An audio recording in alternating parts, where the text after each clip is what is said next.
You have questions, we have answers. This is Jane Muller. And this is Ken Muller. Welcome to our show, all about real estate with Ken and Jane. Today, we're joined again with Adam Neary. Adam wears many hats, and last week we had Adam discuss with us his role with the New Jersey, with the East Brunswick Playhouse 22. This week, we're going to put on another hat. We're going to talk about your role as director with the New Jersey Department of Human Resources. Adam, welcome back to our show. Thank you. It's actually Human Services. Oh, I'm sorry. I said resources. Yes, resources, right. I got to get my eyes. Muscle memory there. Yeah, right. Yeah. Human Services. My apologies. Right. So you oversee various boards and commissions, and looking at your resume, it's quite an important role. So we're going to this show is not really going to be so much about real estate, but it's important around the holiday season to talk about some of the important and vital programs that the state provides for people that are really in need of counseling and services. Yeah, it is in a way associated with real estate because why real estate is to do with people, right? The people is largely affected by the policies and the programs, right? And so that's why it's very important for our audience to aware of certain program or opportunities for them to apply. Right, and I'll second that too, because we're in New Jersey, so this is another reason why New Jersey is a great place to live. Last week we spoke about the Playhouse 22, which is in the heart of East Brunswick, and how important culture, theater, and the arts are to any community, and a big factor why people choose to live in a particular area. So likewise, the state has a lot of resources, and the New Jersey Department of Human Services has a very important role in overseeing a lot of the boards and the programs that go on. And we're going to talk with Adam about his role as a director in that department. Well, let me tell you a little bit about what Department of Human Services is. It is the largest of the state agencies. We serve about 1 out of 4 residents some way, somehow. If you think Medicaid, you think programs for individuals with developmental disabilities, you think programs for aging, mental health and addiction services, SNAP, which is food stamps, child care facilities, they all come under the umbrella of the Department of Human Services. We have a footprint, obviously, that's very large. And when we talk about the holiday season, the need is even greater, and there's always the stress that comes along with it. I mean, there's just a natural stress that comes along with the holiday season, and our department has a very large footprint for mental health needs. And that's something that we're really pushing heavily in the last year or so. Coming out of the pandemic is that mental health is equal to physical health. Oh, yeah. Yeah, absolutely. And we are the front agency on a national level. I mean, every state is required to have a 988 hotline, which is the new hotline for those who are in mental health needs. And we are the department that's responsible for setting that up and operating it. So that's just one small component of everything that DHS does. Right. So let's talk in some detail about some of those programs that you touched upon, starting with mental health. Mental health, like I agree, I think it's often overlooked. It used to be like this hidden illness that people that had it did not want to come to the forefront. And, there's so many different things with mental health, depression, just suicide, just a whole array of things. And it's finally coming to the forefront of how important it is and how many people in the population it affects in one form or another.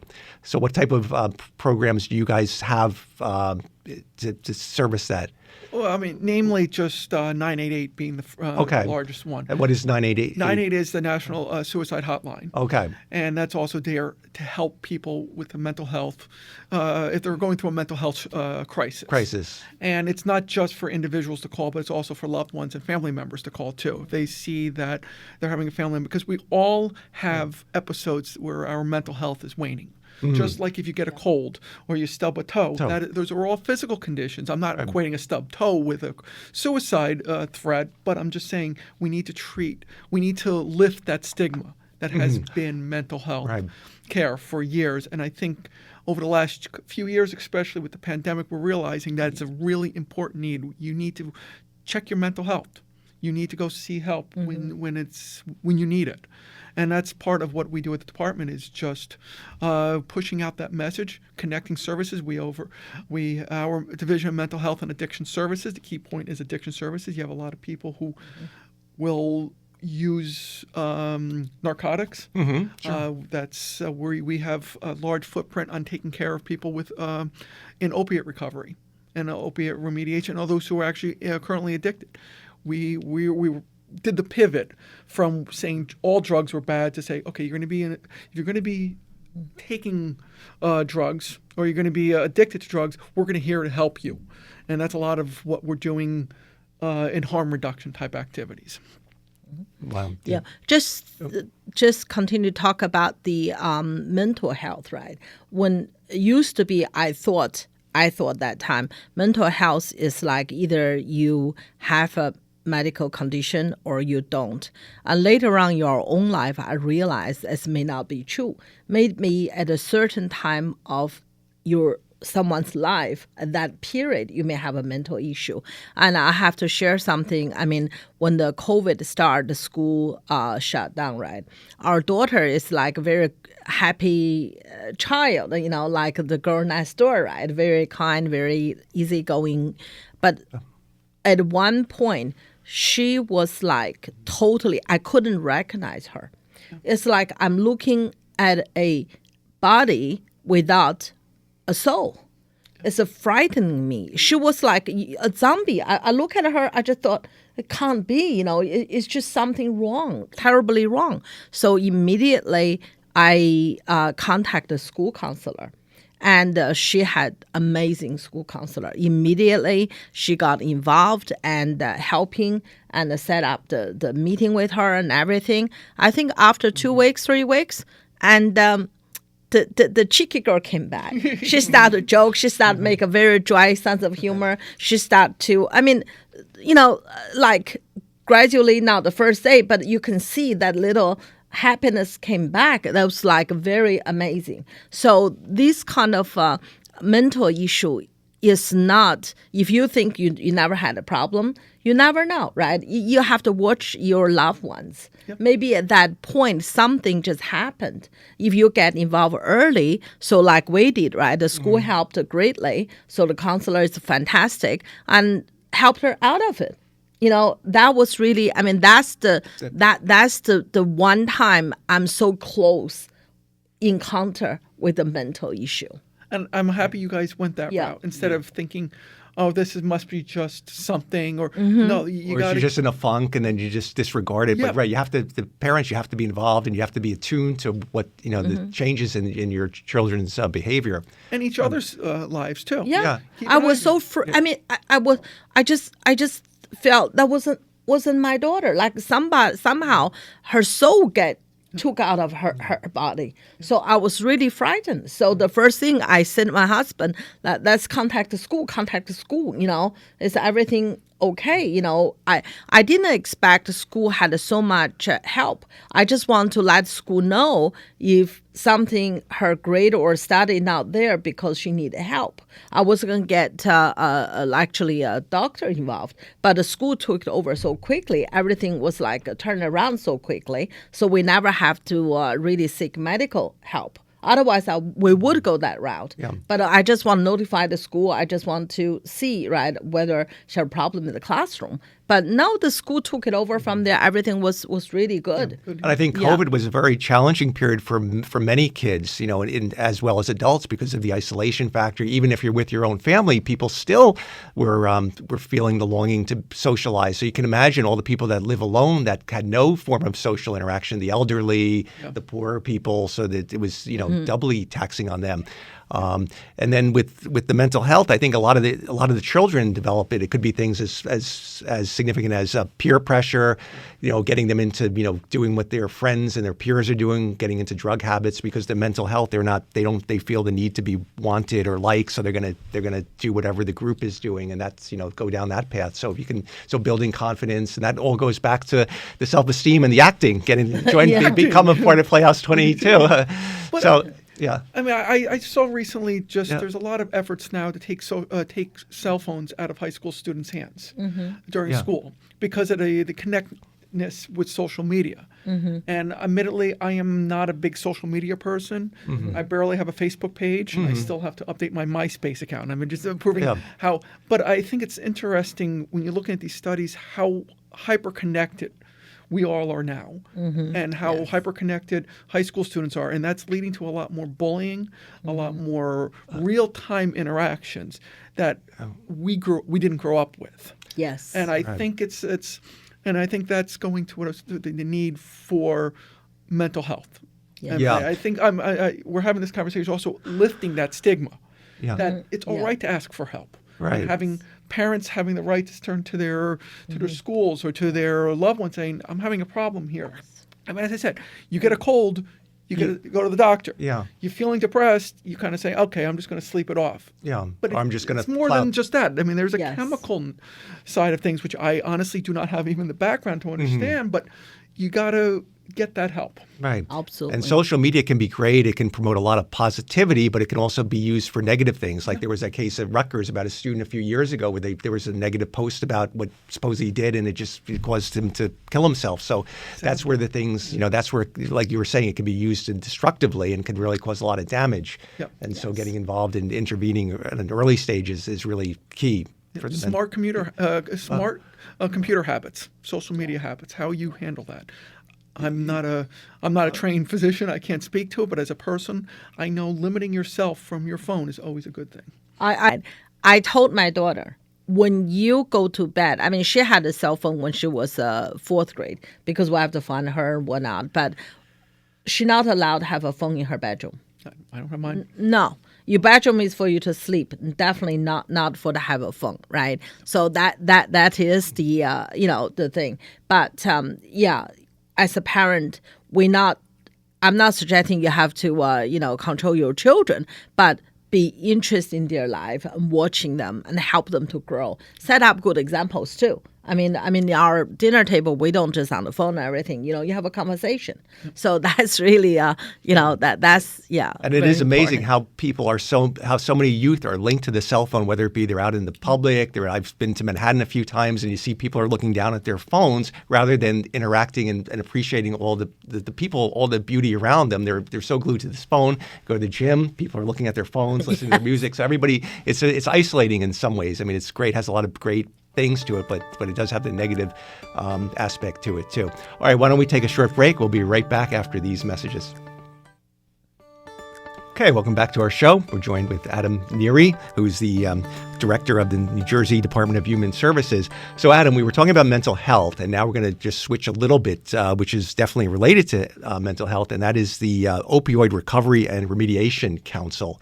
And let's talk about that program that state has. Yep. Well, the state, New Jersey and all 50 states entered into agreement with opiate manufacturer and distributors as part of a whole bunch of lawsuits that dealing with the opiate crisis. And New Jersey is slated to receive $1.1 billion over the next 18 years to put money out in the street to help people in recovery and those to curb opiate abuse. And we in New Jersey, my Department of Human Services has been tasked with getting that money out into the street. Earlier this year, the governor signed a piece of legislation that created the Opiate Recovery and Remediation Council, which is a 10-public member board from different stakeholder groups, academics, people in recovery themselves, to review different options and make recommendations on how to spend that money. And again, we have 18 years to spend that money. It's $1.1 billion, which does sound like a lot of money for a few of us who do not make $1.1 billion a year. That's right. I make about half of that. Yeah. But reality, it's not much money, so we have to maximize on those resources. So for the past 8 months or so, the council has been reviewing input from the community. We had 5 public listening sessions, just hearing from the community how they want that money.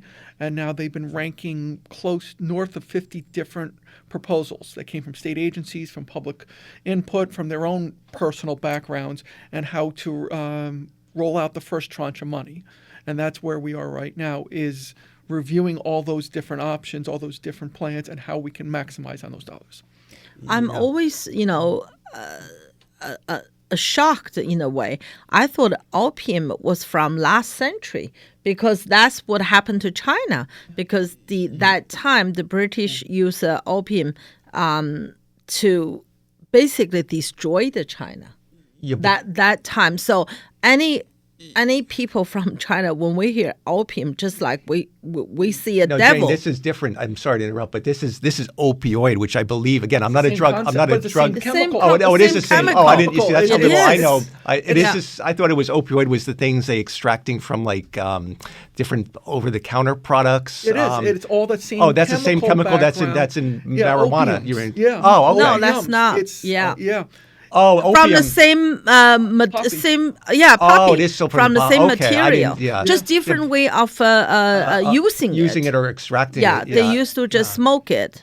I see. Yeah. And then now I'm getting into the world of being chemist, which I am not one of. Right. Barely passed chemistry in high school. But it's the same components in the opium. Yeah. That is now synthetically or organically grown in opiate prescriptions when you take a painkiller. Yeah. It's the same concept because and what's happened is the evolution of painkillers have gone so much where people were being prescribed opiates for various painkillers and they became addicted to it. Right. And once they started pulling back on those, when doctors and physicians started pulling back on those painkillers because of the fact that being people addicted, it was easier to get heroin on the street. Oh, which had the same, I guess, chemical effect once again, or craving it or satisfied their craving. So you have created many people that have, without their real knowledge, have become addicted to opiates. So you have to weed people off, which is not just a turning it off type of switch. No pun intended, right? Yeah. But you go into, when somebody is addicted, you need to deal with that addiction and a lot of that harm reduction type of stuff. I mean, you hear naloxone, which is Narcan, which is used to deal with an overdose. When somebody has an overdose, you give them naloxone, which is the chemical name for Narcan, which is what you know on the streets, and that will revive them from an overdose. Yeah. So what we're trying to do is put as much naloxone out on the streets, in pharmacies, in libraries, in police stations. I mean, police carry naloxone with them because there are people that are overdosing. You give them a naloxone spray, which revives them, so you can take them and essentially save their lives with a naloxone spray. And that's something that we started with, providing free naloxone to any entity out there. And we expanded, originally started with pharmacists, then it went to police stations and EMTs, and now it's growing out to be in the community. Schools have them. There's that two-edged sword there. Like, you're giving people something to recover their overdose, but what are you doing? The next step is then you have to deal with the actual addiction. Right. Yes. So that's why you guys, that 10-person task force has a lot of thought has to go into how that money is going to be allocated, because you obviously want prevention. You want to help people that are already overdosing. You need to that need to be phased off it. You need all different. So you have to decide how much to allocate towards prevention, how much to community outreach, how much to allocate towards actual resources like Narcan to stock it so that people that are in that already addicts can have help. And also looking at job opportunities. People often lose their jobs when they have an addiction because they can't come to work because they just can't.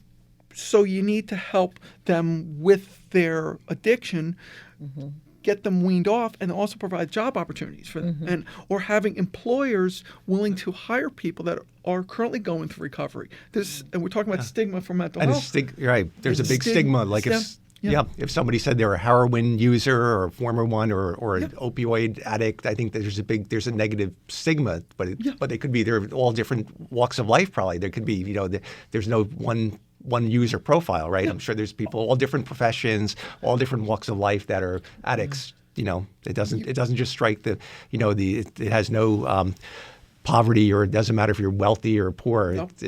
Addiction covers every demographic, every background, every community. You can't put your head in the sand and think like a town that we live in, East Brunswick. Oh, there's nobody that's in recovery. That's an absolute lie. Yeah. There are people that are every day waking up trying to put their lives together with an addiction. And as you said, the stigma. We need to lift that stigma and embrace, try to provide them the help. And that's what we do with Department of Human Services. We help humans. Yeah, and have them encourage. And let's not put our head in the sand and be afraid about talking about addictions. Let's embrace addictions. It's not a law enforcement issue. It's a social issue, and it's a health issue. When you have an addiction, you need to treat that as a health condition. I mean, I know people that smoke cigarettes. That's an addiction to nicotine. Alcoholism is an addiction.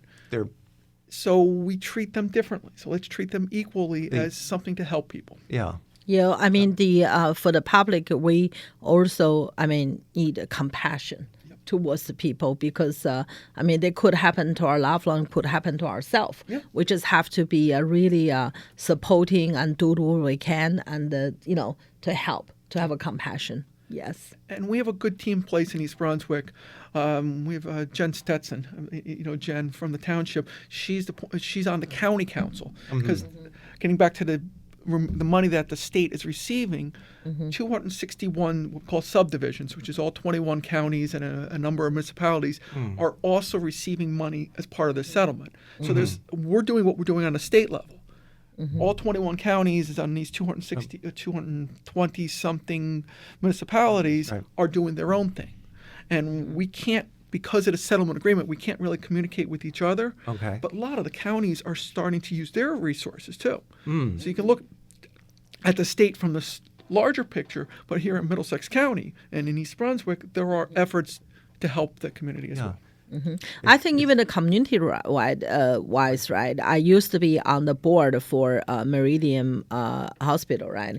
I think the one stage I introduced them to our high school to see whether there are any education programs, and the hospital can help to educate the students and help them to prevention and overcome. That's a two-part. One's prevention, one's That's what I was going to ask Adam, too, if the state has any programs to go into the high schools and the middle schools and, to give public service messages to the students there to try to advise them the dangers and, have addicts that are in recovery to talk about it and, try to discourage them from going down that path. There are probably programs, but I don't know them offhand. Yeah. I'll probably a lot of them through Department of Education.